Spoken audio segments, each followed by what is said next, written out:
Good evening. Captain Fascism here. Whenever we hear the name mentioned, there is the strongest impulse to create an image. Never is the term fascist applied to ourselves, meaning that we avoid the term as long as we can. I have had relatively long discussions about avoiding words. Ironic? There are some that would bloat their diction to the point where it is simply delusion. This kind of fascism is one that is the most readily accepted.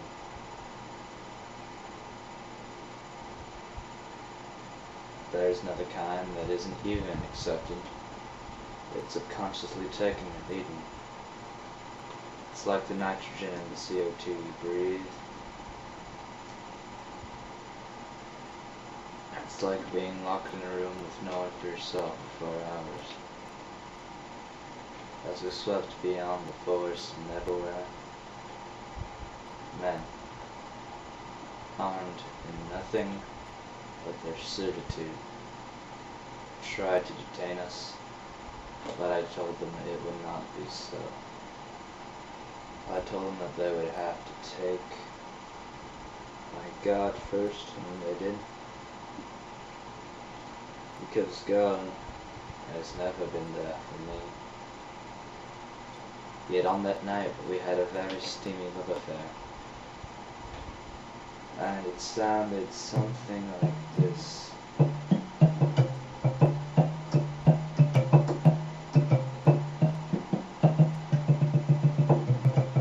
When he had finished, he took off his coat and revealed to me the 2 letters that he kept to himself for the longest time.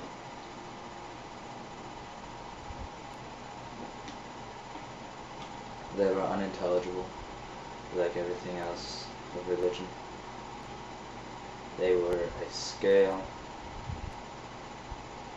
and a grid. And they coalesced, and when they did, the dissolving of the 2 objects was so inevitable that I had to dive into his rectal sanctity before he did so. Did he mention he wishes to preserve the sanctity of marriage? Don't we all? It has become the main moniker in determining who is the socially elite in this class.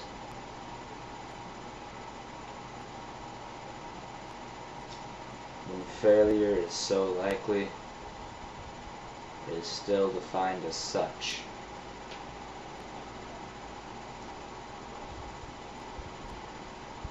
Some would use the circumvention theorem to destroy this simple observation,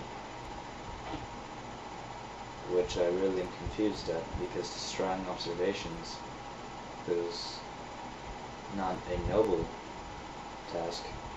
It's definitely not an easy task. It's definitely nonsensical. The invisible forces of motivation would be plausible if they were to benefit themselves. But when does religion ever benefit oneself? If submission is the main idea, then who the fuck is benefiting in the end? Obviously the God is annoyed by this kind of thing. If all this pessimism builds up, then there should be a mold. I haven't quite found it yet, but I would like to look on the inside of my throat, where many times I have been raped, many times, by the nothingness of nature.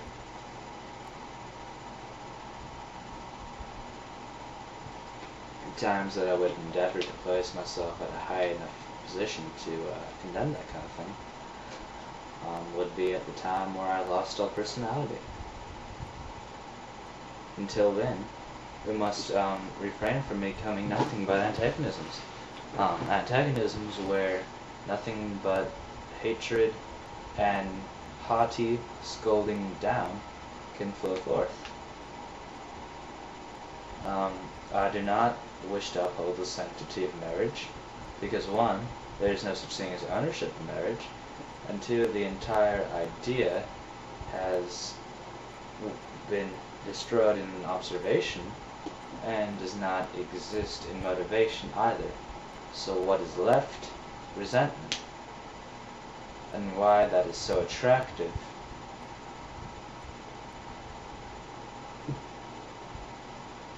sometimes we can rise above infamous instinct. From instinct we must flee. To clarity we'll climb. In the distance there's a gathering that no longer seems so far away.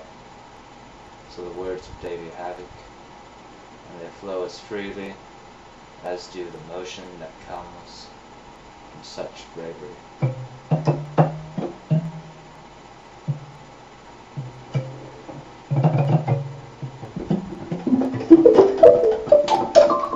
American heroes set forth larger than time. The jealousy for a reference point has never stopped, I don't believe it ever will. Yet Midwest communism has made it a point to do so. The bridges between radicalism and centrism are ones that were thought to be easy, but now flee. To all members of the Democratic Party, I would obviously wish that they would vote as far left as possible, because polarization is the only way to avoid the most potential form of fascism, which is direct state fascism, formed by the centrists in both parties.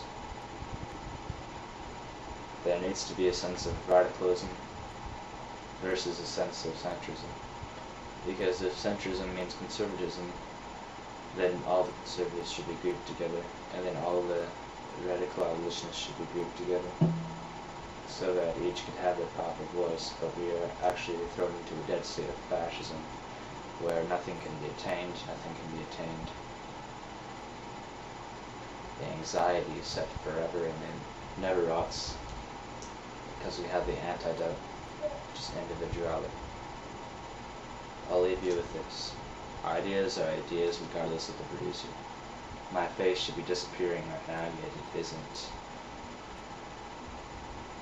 The genetics and the codes, it goes back to matter versus energy, and some people can't differentiate energy from the matter which it surrounds.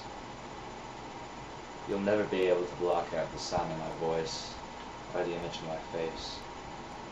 You will continue to judge me from those standpoints. Ideas mean nothing because we value people too much, we love them too much. Well, I say love has gone too far in destroying individuality, and destroying humans as giants, and destroying human spirits. I'll leave you with that.